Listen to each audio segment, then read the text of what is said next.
Salutations à tous, frères et sœurs. Salam Kaka Nadada. Salutations à toi également qui viens de découvrir cette chaîne Zulason officielle.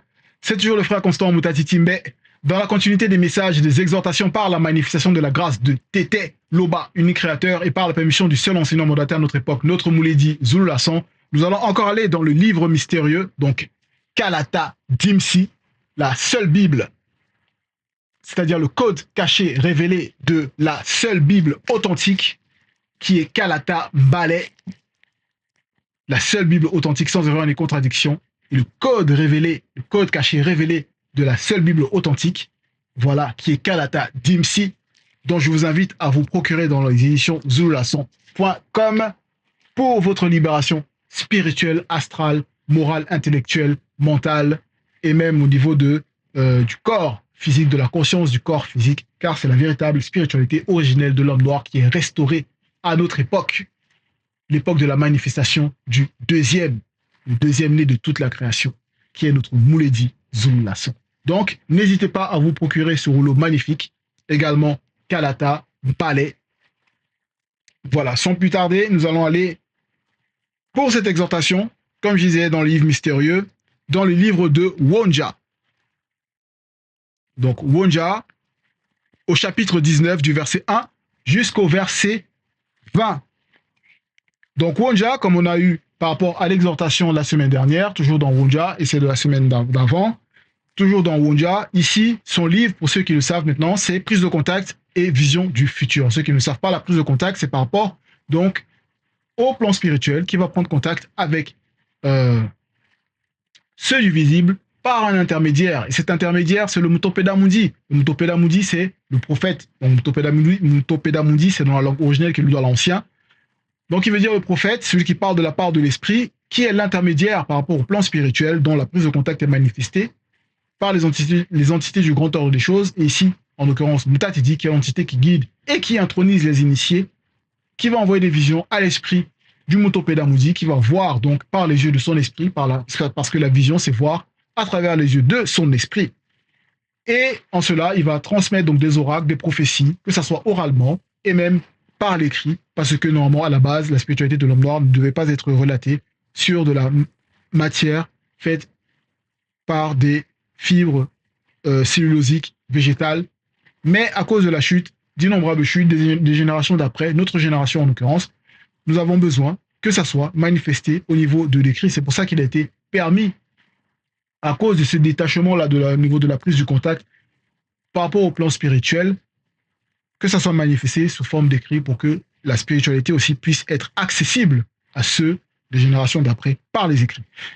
Donc, et c'est par la manifestation de la grâce de Tété. En cela, au verset, avant de lire le verset 1, le titre donc du chapitre 19, c'est le désarroi des djennés. Le désarroi des djennés.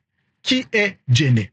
Djenné, c'est celui dans les Bibles classiques, ils vont dire égyptien, l'Égypte. Ceux qui se disent égyptiens, Mithraïm, vont traduire, etc. Mais qui est djenné, dont on peut voir même par rapport à sa généalogie, il est le petit-fils de Wumsé. Wumsé, celui dont ils ont falsifié le nom dans les Bibles classiques en donnant le faux nom de Noé. Mais djenné, voilà, il est issu de Bowinda. Bowinda lui-même qui est issu donc de Wumsé, comme vous pouvez voir. Et donc djenné, donc il a eu des fils, il a eu plusieurs fils, donc de plusieurs générations, qui correspondent aussi par rapport à son initiation. Parce que dans le temps, on ne donnait pas des noms aux enfants juste comme ça, c'était par rapport aux événements, par rapport à l'initiation que le patriarche pouvait mener. Donc ici, donc djenné, il va avoir donc des enfants, des générations. Et ici, le désarroi des non-initiés djenné, ces non-initiés djenné vont correspondre donc à la 6e génération des enfants de djenné, dont on va voir plus en profondeur. Donc ces non-initiés, donc ce sont des noirs, mais qui ne marchent pas selon la vérité. Donc ces non-initiés qui à un moment donné donc, vont se détourner. Vont se détourner du chemin initiatique, issu de djenné. En cela, au verset 1, il est dit « Oracle sur djenné », entre parenthèses, Égypte. Donc, avant de parler donc, de cet oracle, le désarroi, c'est quoi? Pour ceux qui ne savent pas, c'est le désordre, confusion, dans un autre sens, trouble moral impliquant l'indécision, l'anxiété, l'angoisse, la détresse. Donc ici, par rapport à cet oracle sur Djenné, c'est par rapport à ce désarroi. Verset 1, donc je poursuis. Voici, virgule, Mundima Beko qui s'est dit, est spirituellement monté sur une nuée rapide, virgule, il vient en Djenné, point virgule, et les démons du territoire de Djenné tremblent devant lui. Lui qui, Mundima Beko qui s'est dit, lui avec L majuscule. Et le cœur, entre parenthèses, la conscience du cœur des non-initiés de Djenné tombe en défaillance, entre parenthèses, malaise, affaiblissement. Point. Donc on voit ici que Mundima Beko qui s'est dit se manifeste pourquoi? Parce qu'il doit exercer un jugement, un châtiment. Et le châtiment est manifesté parce qu'il y a des portes ouvertes qui sont manifestées, il y a désobéissance, il y a éloignement de la vérité, détournement de la vérité, du chemin initiatique, comme je disais. Et en cela, Mundima Beko qui s'est dit se manifeste. Et Djenné lui-même, par rapport à ce qu'il a vu au niveau de sa vision, qui correspondait à son initiation, il a vu au niveau donc de la septième étape de son initiation, la manifestation de Mundima Beko qui s'est dit, donc l'entité des châtiments en charge du domaine de la nature. C'est en cela qu'il est dit ici, Wonja lui-même qui voit dans cette vision que Djenné, auparavant, bien avant, des millions d'années avant, avait déjà vu, ça correspond. Parce que la spiritualité ne tâtonne pas, c'est la précision. Et en cela, donc, ceux qui sont détournés de la vérité, donc les non-initiés, lorsque le châtiment se manifeste, il y a des troubles, il y a des circonstances qui vont se manifester. Parce que quand le châtiment se manifeste, c'est qu'il y a quelque chose bien avant qui s'est manifesté, avant que le châtiment ne se manifeste. Le retrait de la protection, etc., etc., dont on va voir aussi un peu plus tard par rapport à l'exhortation.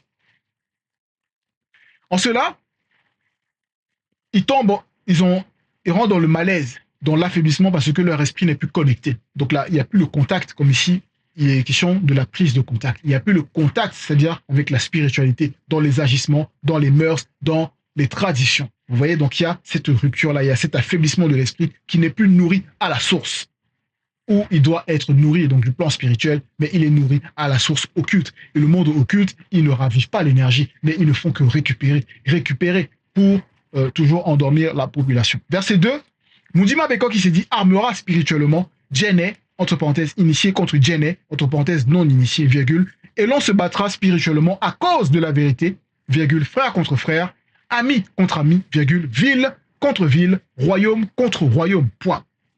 On peut voir ça également dans le livre de Koudoumane, chapitre 60 au verset 31, où ici, Djabéa, qui est un des apôtres de Koudoumane, dont ils vont falsifier le nom en donnant le faux nom de Matthieu, dit au verset 31, une nation s'élèvera contre une nation, virgule, et un royaume contre un royaume, entre parenthèses, comme dans les temps d'autrefois, virgule, et il y aura en divers lieux des famines, des épidémies, des pestes et des tremblements de terre issus des séismes tectoniques et des séismes d'origine volcanique, ainsi que des séismes d'origine polaire hors de Wassé actuel. Vous voyez que les initiés connaissaient déjà ce qui allait se manifester, ou dans ce qu'ils vont parler de la tectonique des plaques, des éruptions polaires, toutes ces choses au niveau de la science même, parce qu'ils sont connectés au spirituel, à la vérité. Parce que la spiritualité, c'est la véritable science même. Voilà. En cela, il y a ces manifestations donc, qui sont issues à cause de la désobéissance. Parce que ils se sont détournés. Mais ici, donc, Mundima Beko qui s'est dit armera spirituellement les initiés, donc Djenné, donc c'est parce qu'il y a les armes spirituelles qui sont mises à disposition, comme Essombe, le véritable Paul, il en parle dans le chapitre 38 de son livre par rapport aux armes spirituelles, que ce soit la ceinture de vérité, que ce soit le casque du salut, que ce soit le bouclier de la foi, la cuirasse de justice, les sandales pour annoncer la bonne nouvelle, les ailes pour propager la bonne nouvelle, que ce soit l'épée flamboyante qui va représenter le verbe de Loba, qui représente aussi au niveau de la parole libératrice, et que ce soit le bouclier de la foi, toutes ces armes, et également la prière également qui est une arme, pour que les non-initiés ne puissent pas toucher les initiés dans ce combat, car il n'y a rien de commun entre la vérité et le mensonge. Donc, verset 3, l'esprit du grand savoir de la connaissance interdite et mystique de Djenné disparaîtra du milieu d'elle, virgule, mais sera connu que par les deux avec des majuscules, donc l'aîné des deux et le deuxième, donc Moutoudou. voilà, Djok Kisabe et Nulonde Baba. Donc, Nkoudoumane et Kombo, qui est parmi nous actuellement, Zulu la 100. En cela, ici, cet esprit du grand savoir, de la connaissance interdite et mystique de Djenne disparaîtra du milieu d'elle. Virgule.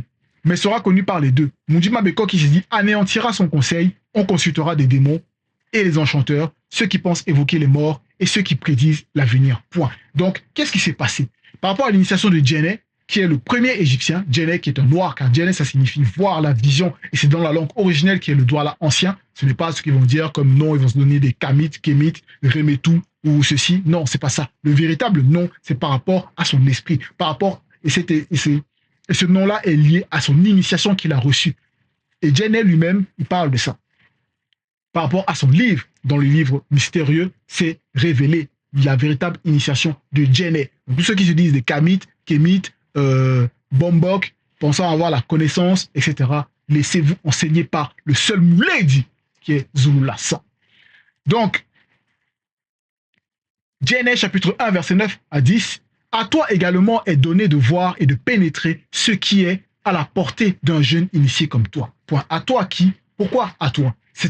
Ici, par rapport à Djenne, c'est à ses 13 ans, parce que c'était un jeune initié. À l'âge de 13 ans, là, il a commencé son initiation, la première étape de son initiation. Et c'est une entité puissante, donc à face de taureau, qui s'est manifestée avec plein d'ailes, avec un aspect redoutable, comme des charbons ardents de feu. Donc Mamudi Maweya, qui s'est manifesté pour l'initier, pour l'annoncer le début de son initiation. À toi également est donné de voir et de pénétrer ce qui est à la portée d'un jeune initié comme toi. Point. Et comme on voyait les étapes de son initiation, il n'avait que 13 ans. Et la connaissance qu'il avait à l'âge, rien qu'à l'âge de 13 ans par rapport aux initiés, aux scientifiques, là, vous parlez d'Einstein, vous parlez de tout ça. Zéro! C'est même pas ils sont même pas arrivés. Bref, c'était la parenthèse. J'ai, qui est l'entité, été envoyé afin de t'initier dans une grande connaissance avec C majuscule la connaissance, qui est le savoir, S majuscule, interdit, I majuscule. Vous voyez? Donc là, c'est le savoir avec C majuscule, I majuscule, parce que c'est issu du grand ordre des choses, directement du grand ordre des choses, apporté par une entité. Vous voyez, il n'est pas parti voir des blancs, des non-initiés, des blancs, des sans mêlés, étudier là-bas pour recevoir la connaissance. Non, non. C'est directement, c'est pour ça que c'est avec S et I majuscule. Et en cela, donc, l'esprit du grand savoir, de la connaissance, là, c'est avec C et I minuscule, et mystique va disparaître, vous voyez, parce que ça, c'est la connaissance qu'ils ont issue après, de génération à génération, qui leur a été transmise. Bon. Et en cela, donc, ils vont consulter des démons. Ils vont consulter des démons, comme on peut voir, par rapport à ce qui s'est passé. Ils vont consulter des démons. Et derrière, ils vont parler des divinités du panthéon égyptien. Et ces divinités du panthéon égyptien, voilà, l'identité et la nature de ces divinités égyptiennes, ce sont des démons. Vous voyez? Il s'est même dit, par rapport au verset 22, Djenne, il en parle et il dévoile par rapport à ces démons-là. L'identité et la nature des divinités égyptiennes. Lors de mon voyage initiatique, moi, Djenne, je vis mêmement plusieurs démons et démons de haut rang, initiés mystiquement mes fils de la 6e génération. Donc là, c'est les fils de sa 6e génération, comme il disait. Point virgule, ils furent tous en proie aux fausses visions émanant de ce groupe de démons de haut rang qui les initièrent aussi à la sorcellerie. Verset 23, dans plusieurs millions d'années, ces démons et démons de haut rang seront connus sous les noms traduits, entre parenthèses traduits, de Poti, Horus, Or, Oru, Ra, Re ou Re sera assimilé à Atum, Mat, virgule, ils m'ont parlé, voilà, Mat, tout ça là, c'est une démon, la Mat, n'importe quoi, virgule, Jeb, Danoui, Bastet dans le film Black Panther, voilà, il a des fausses divinités, donc ils vont invoquer, voilà, ils sont là, ils pensent que, voilà, c'est les fausses divinités. Et vous voyez, c'est pour ça qu'il y a eu la destruction après, dont on va même parler plus tard. Donc Bastet, Hathor, Dout, Oussiré, Osare, non, Oussiré, Oussare, Siré, Osara, Osiré, Osoro, Osare, Osiris. Derrière, c'est un démon également. Voilà. Et qui est même derrière le personnage inventé, Jésus. Et ce démon-là, c'est Mitélé. Bref.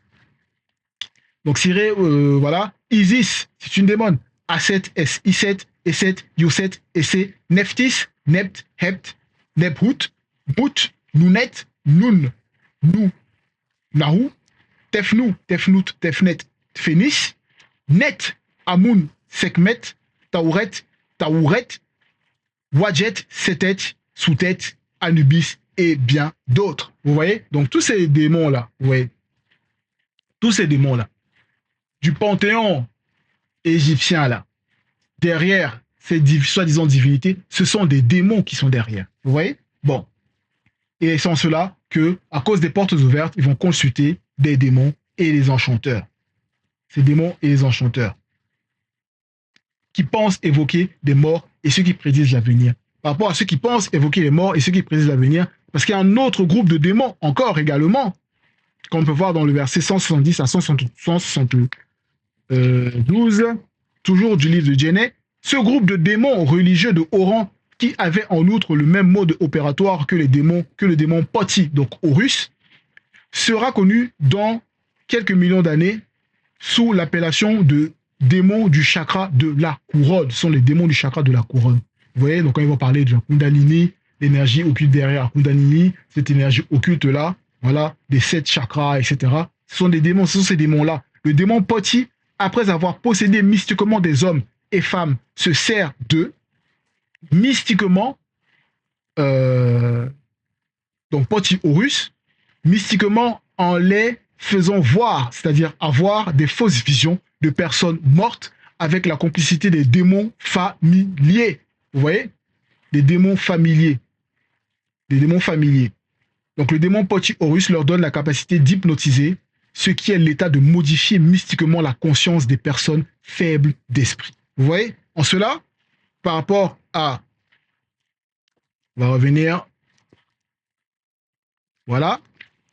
Par rapport à ce qui est dit là, ils pensent évoquer les morts, donc ils pensent être en contact avec les morts, mais ce sont des démons familiers derrière, à cause de derrière le démon Poti Horus qui les possède, etc. Et ceux qui pensent prédire l'avenir, donc ils sont des fausses visions. Voilà. Parce qu'ils ne sont pas connectés. Ils ne sont pas connectés au grand tout. Parce que les deux qui ont cette connaissance, qui par eux manifestent, c'est par eux que cette connaissance est manifestée, parce qu'ils sont le grand tout, c'est-à-dire l'aîné et le deuxième. Ils sont le grand tout. Et le grand tout, c'est quoi? C'est la lumière qui est sur tout. Vous voyez? C'est la lumière qui est sur tout. Donc, vous pouvez voir au niveau des indications pour aller plus en profondeur. Mais là, pour pas que ça fasse trop long, on va résumer. Parce que quand on parle du grand tout, donc ils sont avant le Bébauté dit, donc avant le commencement, et après sous, donc après la fin. C'est le grand tout. Donc l'aîné des deux et le deuxième. Vous voyez? Verset 4. Mundima Beko qui s'est dit livrera à cause, donc entre parenthèses, à cause de leur faute, je vais fermer la parenthèse, les non-initiés de Djenné entre les mains des blancs et des sans-mêlés métis sévères et des chefs des blancs et des sans-mêlés métis cruels domineront sur eux, dit Montati dit. Donc par plusieurs époques, donc il y a une catégorie de blancs sévères qui vont venir en fonction des générations en génération, des invasions, ou même parler de que ce soit des Hyksos, des Perses, etc. Oui, après après qu'ils aient fait tomber, on va dire comme ça, l'Égypte, ils viennent, sont dans une sévérité et ils imposent des choses. Vous voyez? Et en cela, on voit que par rapport à cette 6e génération-là, le fait d'être livré par Mundima Beko qui s'est dit, ce qui s'est manifesté, c'est que par rapport à Djenné, on le voit dans le livre de Djenné, chapitre 1, verset 205 à 207, c'est que la branche de Djenné, donc ces descendants de Djenné-là, qui portent eux-mêmes le nom de Djenné, d'Égypte égyptien, c'est cette branche-là qui a partagé. Donc ils vont partager leurs connaissances, ils vont partager leurs connaissances avec les blancs et les sans-mêlés. Vous voyez? Et à cause de ça, donc ils sont livrés. Ils ont livré leurs connaissances, ils ont livré leur sagesse qu'ils avaient, même étant non initiés, donc ce qu'ils ont pu avoir.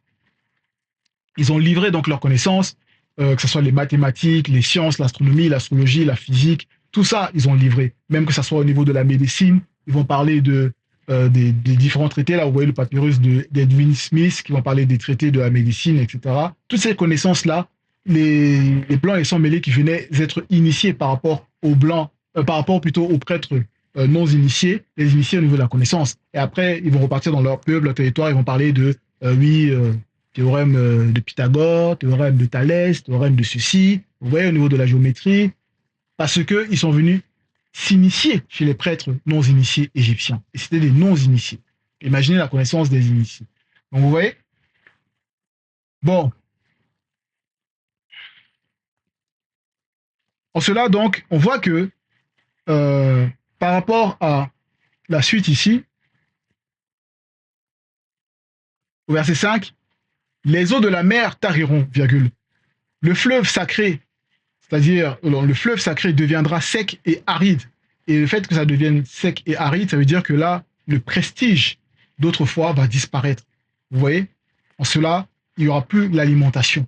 Ça devient aride. Parce que la parole, c'est comparé à l'eau, à de l'eau vive qui manifeste la vie. Vous voyez? Donc là, les sources vont tarir. Donc le fleuve sacré qui va symboliser, qui va représenter le canal par où la connaissance interdite se manifeste pour alimenter l'esprit, ça va tarir. Donc la connexion est rompue. Verset 6, les rivières seront infectées. Ils vont même parler de ça, seront infectes, virgule. Ils vont essayer de parler de ça par rapport aux 10 plaies d'Égypte, etc. La pollution qu'ils vont essayer de mettre dans le Midrash classique en trafiquant l'histoire, en faisant l'invention de Moïse et des Hébreux en Égypte, l'esclavage des Hébreux en Égypte, tout ça, c'est faux. Virgule, les canaux de Djenné seront bas et desséchés, virgule, les joncs et les roseaux se flétriront. Vous voyez? Verset 7, ce ne sera que nudité le long du fleuve, virgule, et cette nudité, ça va représenter, même dans le plan physique, par rapport à leur accoutrement même, quand vous voyez que ça se manifeste par rapport à l'accoutrement, où ils vont donc s'habiller de manière légère, la nudité, même dans les dessins, les fresques, dont ils vont dire hiéroglyphes ou tous ces trucs-là, vous voyez comment ils ne sont pas habillés de manière... Ils sont habillés de manière légère. Et ça, ce n'est que le reflet de la désobéissance, de la nudité, c'est-à-dire du péché qui est manifesté. En cela, dans le plan visible, ça se manifeste aussi par la nudité. Le long du fleuve, virgule, à l'embouchure du fleuve, tout ce qui aura été semé près du fleuve se desséchera, virgule, se réduira en poussière et périra. Donc, vous voyez, donc l'infertilité de la terre va se manifester parce que derrière aussi les entités, donc nous dit Mamibou, l'entité des saisons, et voilà, les désavous. Et en cela, la terre ne produit plus comme ça doit produire. Ils vont parler du limon de la terre, terre très fertile, et par rapport aux crues du Nil et tout ça, mais à cause de la désobéissance, même ça sera infertile. C'est passé par cette infertilité-là. Ensuite, les blancs et les sangs mêlés, verset 8. Ensuite, les blancs et les sangs mêlés, entre parenthèses métis, qui auront pris le territoire de Djenné, gémiront à leur tour à cause de la malédiction qui s'y installera, virgule, et ceux qui étendent des filets sur les eaux seront désolés. Donc, vous voyez, même par rapport à ce qui s'est passé, ceux qui vont venir s'octroyer, bon, par le fait qu'ils ont fait des conquêtes, ils ont gagné à une certaine époque par rapport à l'affaiblissement de Djenné, donc des Noirs non initiés, ils viennent maintenant, ils pensent s'asseoir sur le trône et ils pensent qu'ils vont se donner le nom en se donnant le titre que ces Djenné-là avaient en tant que pharaon, que oui, voilà, que eux, ce sont eux des pharaons. Non, ils ne sont pas des pharaons, parce qu'eux, ils aiment bien par rapport à ce qu'ils vont essayer de dire, et essayer de faire croire que oui, voilà, la notion de pharaon, ils aiment bien ça. Attendez. Voilà, ils aiment bien dire, oui, voilà, maintenant par rapport aux découvertes, récentes découvertes ils ont eu là à trouver, ils vont dire, oui, la civilisation des pharaons noirs, la génération des pharaons noirs qui a unifié soit l'Égypte, qui a unifié l'Égypte, le Soudan, bref, toutes ces choses-là. Mais la notion même, le fait même de dire les pharaons noirs, c'est l'antiphrase, c'est une anomalie de langage, c'est un abus de langage parce que les pharaons ne sont que noirs, parce qu'ils sont passés par une initiation qui est propre à l'homme noir. Vous voyez, il ne peut être que des noirs. Donc c'est blancs et sans mêlés qui auront pris le territoire. Ils vont même parler des invasions Hyksos et Perses, etc. Voilà. Eux, ils vont gémir à leur tour à cause de la malédiction qui est dans le territoire. Donc il y a eu des choses, des fléaux qui se sont manifestés et qui les ont troublés. Ce qu'ils essaient de montrer dans les films de manière fictive. Voilà, par rapport, ils vont parler des pyramides, ils vont parler de la momie et toutes ces choses-là. Mais dans un autre plan, ça représente ces fléaux-là, à cause de la malédiction qui a été manifestée. Donc, ceux qui étendent les filets sur les eaux seront désolés. Donc, il y aura plus, ce sera improductif, infructueux. Contrairement, par exemple, à l'époque où Djorkis avait été manifesté dans le visible et il a dit à ses apôtres, donc d'aller, les autres qui pêchaient, c'était des pêcheurs, de lancer le filet à tel endroit et en essayant de récupérer le filet plus tard ou juste après, ils ne pouvaient plus le récupérer parce qu'il y avait plein de poissons. Donc, ça veut dire que le contact spirituel euh, euh, manifeste ce qu'on doit, c'est-à-dire alimente afin qu'il y ait la production, la productivité, la fertilité. Vous voyez? Verset 9. Ceux qui travaillent le lin peigné et qui tissent des étoffes blanches seront confus également. Donc on voit que même ceux qui vont... Parce que si Mudima Mimbu, l'entité des saisons, fait en sorte qu'il n'y ait plus les récoltes, les matières premières qu'on va utiliser s'ils veulent fabriquer par exemple du lait, du lin par rapport à des plantes, etc., mais ils ne pourront plus parce qu'il y a l'infertilité, il y a l'improductivité de la terre et ça ne se manifeste pas comme il faudrait que ça se manifeste. Et si dans le peuple, plutôt, il y a la désolation, ben, le peuple ne pourra pas, ben, le commerce va être touché. Si le commerce est touché, ben, les échanges sont touchés, voilà, il n'y a plus la qualité, etc. Donc voilà, ils seront également confus. Vous voyez? En cela, verset 10, on poursuit. Les soutiens du pays seront dans l'abattement, virgule, et tous les mercenaires auront l'âme attristée. Point. Donc ici, les soutiens du pays, que ce soit les forces armées, pour pouvoir soutenir le pays en cas d'invasion, en cas de guerre ou de déclaration de guerre et tout ça, ils ne pourront plus fortifier le pays. Et en cela, même des groupes armés indépendants qui se disent mercenaires, dont ils vont dire maintenant à l'époque, ils vont taguer certains pays de mercenaires ou certaines milices de certains pays comme étant des mercenaires. Pourtant, eux-mêmes, ce sont des mercenaires. On parle de certains pays européens dont on va citer le nom. On ne va pas citer le nom ici. Vous voyez, mais au niveau de l'actualité, vous voyez à quoi on fait référence. Ils vont parler des mercenaires. Mais ces mercenaires-là, ici, là, ils auront l'âme attristée parce que l'âme, donc le désir qu'ils ont pour faire leurs activités non conventionnelles, sans éthique, pour certains, ça ne pourra pas être fructif. Donc, il n'y aura pas le boulot, il n'y aura pas le job. En cela, on poursuit au verset 11, il est dit qu'ils sont insensés, virgule, les princes non initiés de Wuma Wala. Entre parenthèses, Sola. Les plus sages conseillers de Ebwekete Ndabo, entre parenthèses, Pharaon. Voilà le véritable nom dans la langue originelle qui est le Douala ancien de comment c'est dit Pharaon. Ebwekete Ndabo, qui veut dire, voilà, la grande maison. La grande maison, ça le Pharaon. Ce que représente le pharaon, forme un conseil d'incapables après leur séduction par les blancs et les sans-mêlés, entre parenthèses, métis, point. À cause de l'ouverture de la porte, à cause de la possession par les démons, on a vu les démons du chakra de la couronne et d'autres démons, il y a même les démons d'Issot-Engiledi qui les ont possédés, et d'autres formes de démons après, et de par la désobéissance, parce qu'il était interdit de partager la connaissance interdite avec les blancs et les sans-mêlés, ça devait être uniquement au peuple noir par rapport à l'initiation que Djenne il a reçue. À cause de ça, donc de leur séduction, ben voilà, maintenant les conseillers, ils ne peuvent plus conseiller selon la vérité. Voilà. Comment pouvez-vous dire à Ebwekete Ndabo, donc Pharaon, je suis un fils de sage, un descendant des rois de jadis, en interrogation.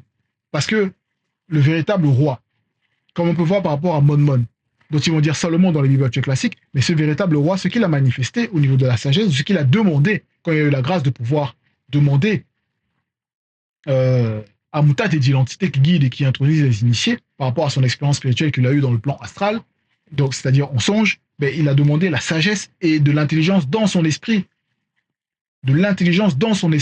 afin de pouvoir gouverner le peuple et distinguer le bien du mal. Mais ici, c'est conseillé, mais ils ne distinguent pas le bien du mal. Vous voyez? Donc, ils sont dans la compromission. Et à cause de ce qu'on peut voir même par rapport à Djenne, cet échange déjà avec les blancs et les sans-mêlés, mais s'il y a échange qui n'est pas selon la vérité, mais il y a aussi le métissage.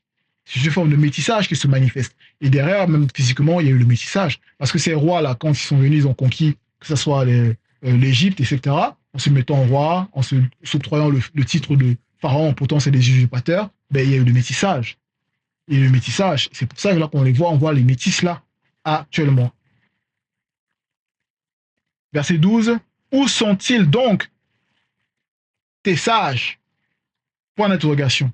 Qu'ils te fassent des révélations, qu'on apprenne ce que Mudima Beko qui s'est dit a résolu contre Djenné. Point. Parce que là, ces conseillers sages, ils ne peuvent pas donner des révélations, de même qu'on peut voir par rapport à l'histoire de Ekoto, dont tu vas dire Nebuchadnezzar ou Nebuchadnezzar, ils sont compliqués leurs noms là. Mais bon, par rapport à le rêve qu'il a eu et qu'il a manifesté, il a demandé, c'est selon la vérité, il a demandé à des sages, ceux qui étaient voilà, au niveau de son conseil, des prophètes, des devins et tout ça, de lui révéler son rêve, de lui révéler ce qu'il a eu, ce qu'il a rêvé, et de lui en donner la signification parce que ça l'avait troublé. Et ils étaient incapables. Ils ont dit que seuls les dieux, donc les entités supérieures, pouvaient le révéler. Et en cela, on voit que c'est un initié, donc un sage initié selon le verbe, donc Mukaïsidi, dont ils vont dire Daniel, qui a reçu la révélation par Mutatidi, l'entité qui guide et qui a entraîné les initiés, afin de pouvoir révéler cela au roi Ekoto et la signification, vous voyez. Donc c'est en cela, ici, qu'on voit que ici, Wonja, il nous dit. Verset 13, les princes non initiés de Wuma Wala sont fous, virgule. Les princes non initiés de Djombela Namse, entre parenthèses, note, sont dans l'illusion, virgule. Les chefs des tribus égarent les faibles de Djenné. Point. Donc ici, cette folie, cette illusion, c'est à cause des démons derrière. Et comme on a vu, les démons du chakra de la couronne qui vont manifester donc cette illusion parce qu'ils vont cette capacité de non seulement ils possèdent, comme on a vu par rapport à Horus, comme on a vu par rapport à Horus qui possède les personnes mystiquement, ceux qui sont voilà, non ici, qui ont des portes d'entrée, ils les possèdent mystiquement pour pouvoir les hypnotiser, leur faire voir des visions, avoir des fausses visions. Donc, parce que le fait de les hypnotiser, c'est de modifier temporairement donc leur conscience. Et en cela, ils entrent dans l'illusion par rapport à ce qu'ils doivent manifester. Et donc, voilà. Et en cela, les chefs des tribus égarent les faibles de Djenné. Donc, ça se transmet à cause des portes, les traditions, toutes ces choses, c'est la pollution.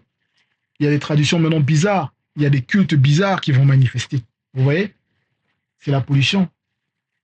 Tous ces cultes bizarres qui vont manifester, voilà, toujours des cultes à cause de la désobéissance, donc à cause des portes d'entrée. Toutes ces portes d'entrée-là, vous voyez, toutes ces portes d'entrée, donc ils vont faire des cultes. À cause de ces cultes-là, de cette pollution, là ils vont faire des cultes, adorer Osiris, et pourtant derrière, c'est un démon, c'est Mitélé. Vous voyez? Tout ça, c'est une abomination. C'est une abomination. Et à cause de ça, ben voilà, les chefs des tribus, ils égarent les faibles du Djenné à manifester donc des choses qu'il ne faut pas manifester. Verset 14, Mudima Beko qui s'est dit à retirer la protection au milieu d'elle et un démon de confusion de haut rang s'est manifesté dans le territoire, virgule, pour faire chanceler les non-initiés corrompus de Djenné dans tous leurs actes, virgule, comme un homme ivre chancelle en vomissant. Vous voyez? C'est très important. Parce que ici, ceux-là de cette génération, on a la grâce de pouvoir lire leur histoire afin qu'on ne tombe pas dans le piège du fait de, ici on va voir, d'être dépouillé et d'être disqualifié. Parce que c'est ça en fait. Boussa et Dima, qui est donc les sixième fils de Djenné, les fils de la sixième génération de Djenné, comme on peut voir dans le livre de Djenné, chapitre 1, 210 à 211, là, Boussa et Dima, l'initiation de Djenné, c'était de ne pas être dépouillé et de ne pas être disqualifié. Vous voyez? Et ce nom Boussa et Dima, ça correspond donc dans le plan de l'initiation par rapport à la sixième génération de la même branche de Djenné, qui porte le nom de Djenné, qui vont partager leurs connaissances, qui vont chuter à cause de leur chute. Vous voyez? Donc, en cela, on voit que la protection a été retirée. Donc, vous voyez, il y a les indications par rapport au verset, et ça correspond donc à, ça rentre plus aussi en profondeur par rapport à les exemples qui illustrent quand la protection est retirée. Quand Moutati dit retire sa protection. Donc il y a des phénomènes, il y a des exils qui se manifestent à cause des guerres, donc à cause des invasions qui se sont manifestées. Vous voyez? Comme on peut voir par rapport à différentes époques. Au niveau de Djenné, les Hyksos, les Perses, mais bien avant les guerres, même entre ils vont dire l'Égypte, les deux Égyptes, etc. Et plusieurs batailles, etc. Et le fait donc de désobéir, ça ouvre la porte au retrait de la protection. Dans cela, il faut servir le verbe de Loba avec joie, et de tout son cœur, donc de toute la conscience de son cœur. Sinon, la protection est retirée et il y a la domination des Blancs et des sans-mêlés par leur influence qui se manifeste également. Donc, il faut agir comme les patriarches, ils ont agi. On a un exemple ici, même par rapport à celui qui vont dire Samuel dans la Bible classique, mais son véritable nom, c'est Dina, qui lui, par rapport à son service, il était, voilà, au niveau service du temple, il était soumis aux recommandations du verbe de Loba, donc il accomplissait son service sous la protection du Mutatisi. Donc on doit faire attention. Verset 15, les non-initiés, les blancs et les sans-mêlés, entre parenthèses métis, dans le territoire de Djenné, seront dans l'incertitude de ce qu'ils doivent faire, en haut et en bas, virgule, celui qui commande et celui qui obéit. Vous voyez, donc il y a le désordre. Et dans ce désordre-là, il y a des questions. À qui obéir? À qui faire confiance? Qui obéira et qui ne trahira pas? Vous voyez? Quand il y a cette confusion, le démon de confusion-là qui est là, ça sème le doute, la discorde, la déstabilisation. Vous voyez? Verset 16, en ce jour-là, virgule, les non-initiés, les blancs et les sans-mêlés, métis, dans le territoire de Djenné, seront comme de faibles femmes, ils trembleront et s'épouvanteront quand Mudima Beko qui s'est dit agitera spirituellement la main contre eux. Donc le geste de Mudima Beko qui s'est dit dans le plan spirituel, ça se manifeste dans le plan visible, des vibrations, des ondes. Il y a des catastrophes, il y a des choses qui se manifestent, il y a la confusion, parce que la protection est retirée. Donc les démons ne sont plus mis en fuite par Mudima Beko qui s'est dit. Donc voilà, c'est un carnage, un dégât terrible. Et en cela, le peuple est comparé à une femme faible. Donc une terre faible, une terre qui est aride, sèche, dont on a besoin de nourrir, de manifester la semence spirituelle, donc qui est le verbe dans un autre plan de Loba, afin de pouvoir la nourrir, pour transformer cette terre, rétablir cette terre, afin que cette terre puisse produire des fruits. Verset 17, et le territoire de Soma sera pour Djenné un objet d'effroi. Vous voyez le territoire de Soma, celui dont ils vont dire Juda, mais c'était dans Wassé, Moutonga, donc en Afrique centrale. Donc ce territoire-là qui va refléter un exemple, voilà un exemple qu'il fallait suivre, mais sera pour Djenné un objet d'effroi. Vous voyez, 2 points. Dès qu'on leur parlera, virgule, dès qu'on leur en parlera, virgule, elle sera dans l'épouvante, elle qui, cette femme faible-là, qui représente les non-initiés, les blancs et les sans-mêlés, à cause de la résolution prise contre elle. Donc, elle, toujours qui, cette femme faible, donc les non-initiés, les blancs et les sans-mêlés, par Mudima Beko qui s'est dit. Vous voyez, verset 18, en ce temps-là, virgule, il y aura des démons religieux et guerriers de haut rang dans tout le territoire de Djenné par des religions, entre parenthèses, mensonges dites révélées, donc des religions dites révélées, virgule, sèmeront le trouble, la peur, la destruction, la malédiction habitera tout le territoire de Djenné. Vous voyez, après, par rapport à Djenné, même au niveau de ce qui s'est passé, au niveau des générations, après les invasions, les formes de religion qui ont été manifestées, et ces formes de religion-là qui ont été manifestées même, Djenné, il en parle même par rapport à son livre. Il explique au verset 203 que c'est encore, après, comme on a cité par rapport à Poti, Horus et toutes ces divinités, les divinités du panthéon égyptien, voilà. Mais par rapport à ces divinités, il y a d'autres formes aussi de démons qui vont se manifester. Et comme on peut voir là, les religions dites à révéler là actuellement dans le territoire qui nomme Égypte actuellement. Et c'est à cause aussi d'un autre groupe, comme on va lire là rapidement au verset 203, où il est dit que, voilà, je ne vais pas lire tout le verset, je vais lire après par rapport à là ici. Et dans la suite, virgule, et dans la suite, entre parenthèses, plusieurs siècles après, virgule, D'autres groupes de démons religieux et guerriers apporteront eux aussi une fausse croyance, une religion dite révélée à une branche de mes descendants qui portera mon nom, Djenné, Égypte, Égyptien, et cette branche partagera son savoir avec les étrangers, c'est-à-dire avec les blancs de différents groupes et des sans-mêlés métis. Vous voyez? Donc, il y a ça qui a été manifesté également. Donc, on voit que par rapport à ici, dans le verset 18,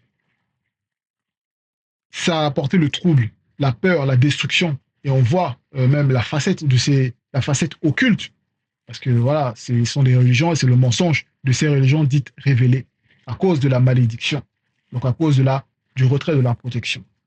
Verset 19, en ce même temps, virgule, il y aura de vieilles statues de pyramides et la mauvaise représentation de la démone Sphinx dans le territoire de Djenné. Vous voyez, dans le territoire de Djenné. Donc, à cette époque, où lorsqu'on peut voir, parce que là, ça nourrit l'imaginaire, ça nourrit l'enthousiasme de connaître, de se questionner, de comprendre qu'est-ce que ces pyramides-là font là? Pourquoi ça a été bâti là? Pourquoi est-ce que c'est là comme un signe? Parce que ça correspond à la prophétie. Parce que s'il est dit, en ce même temps, il y aura des vieilles statues de pyramides et la mauvaise représentation de la démone Sphinx. Voilà, la mauvaise représentation de la démone Sphinx au milieu du territoire, dans le territoire de Djenné. Et on va voir plus en profondeur par rapport à la démon Sphinx. On peut voir dans Juge chapitre 16 au verset 38. Là, ici, Juge, c'est par rapport à l'histoire de celui qui vont dire Samson, mais son véritable nom, c'est Esombe Wey. Et il dit, lui-même, il dit, par rapport à l'histoire qui est révélée dans le code révélé de la Bible authentique, donc Kalatazimsi, chapitre 16, verset 38 de Mukaïsidi, donc Juge. Quelques années plus tard, moi et Sombe Wey, j'étais devenu un initié en chef consacré et un puissant juge. Il arriva pendant que je me trouvais près d'une grande plantation durant la nuit, un énorme démon terrifiant sous l'aspect d'un sphinx vint spirituellement à ma rencontre, en rugissant mystiquement et bondit sur moi. Vous voyez? Donc on peut voir même dans le livre de la démonologie où il y a plus en profondeur, c'est décrit par rapport à ces démons-là, de cette race-là. Donc les démons sphinx, ce sont des démons lions, en fait, vous voyez? Mais les démons lions de plusieurs espèces, parce que ce sont aussi des démons fauves. Mais par rapport là, à ce qu'on peut voir au niveau de la mauvaise représentation de la démon sphinx, donc ce signe-là, c'est une... Donc là, ils vont mettre le visage d'une femme noire, même si le nez a été cassé par rapport à plein, voilà, des bombardements et tout ça, mais c'est pas possible, parce que les démons ne sont pas noirs. Il n'y a aucun démon noir. Les démons sont des hybrides, blancs ou sans mêlés, avec le corps d'animaux, etc., de différentes espèces. Vous voyez? Et en cela, cette démon-là, c'est une mauvaise représentation. La véritable description de cette démon-là, on le voit dans le livre de Kouloumane, chapitre 11, verset 8, où il est dit, la cinquième Djengu, entre parenthèses, sirène, était semblable, non, là, par rapport plutôt à la description des sphinx, comme on peut voir déjà, la cinquième Djengu, sirène, était semblable à un lion mi-lion, mi-homme blanc. Vous voyez? Donc ça, c'est ceux qui aiment bien faire des représentations de démons noirs. C'est pas bon. C'est pas bon. Parce que même au niveau du Nigeria, ils aiment bien, dans le panthéon des Yoruba, ils aiment bien représenter les Djengu avec des visages noirs, des noirs avec des hybrides, mais c'est pas bon, c'est une mauvaise représentation. Ça, c'est à cause des portes ouvertes et des pollutions, comme on a vu par rapport aux démons qui agissaient. Et par rapport à la démon là, ici, en fait, c'est dans le livre de Mounanou Sadi, chapitre 1, verset 13, Mounanou Sadi, qui est Judith, la guerrière. Bon. Qui a, par rapport à son histoire, a combattu, a frappé donc le monde occulte, donc les sirènes des eaux, voilà, sous la tutelle donc de l'entité en charge, l'entité des eaux primitives. Et ici, il est dit, chapitre 13, il est dit d'autres aussi, par rapport à la description de ce qu'elle a vu, de Musulman Madiba Ibaïdi qui l'a montré, d'autres aussi avaient des figures semblables à celles d'une femme blanche, vous voyez, et sans mêlée, femme blanche et sans mêlée, virgule, leur corps comme celui d'un Nguye. Nguye, c'est le léopard. Donc le léopard, vous voyez, dans Black Panther, ils aiment bien la représentation par rapport au léopard. Vous voyez, c'est ça en fait. Virgule, et les pieds semblables à des oiseaux. Et ça, c'est la véritable description par rapport au sphinx. Et c'est ce qu'ils n'ont pas représenté par rapport à ce qu'on voit là. Vous voyez? Donc, on poursuit au verset 20, où il est dit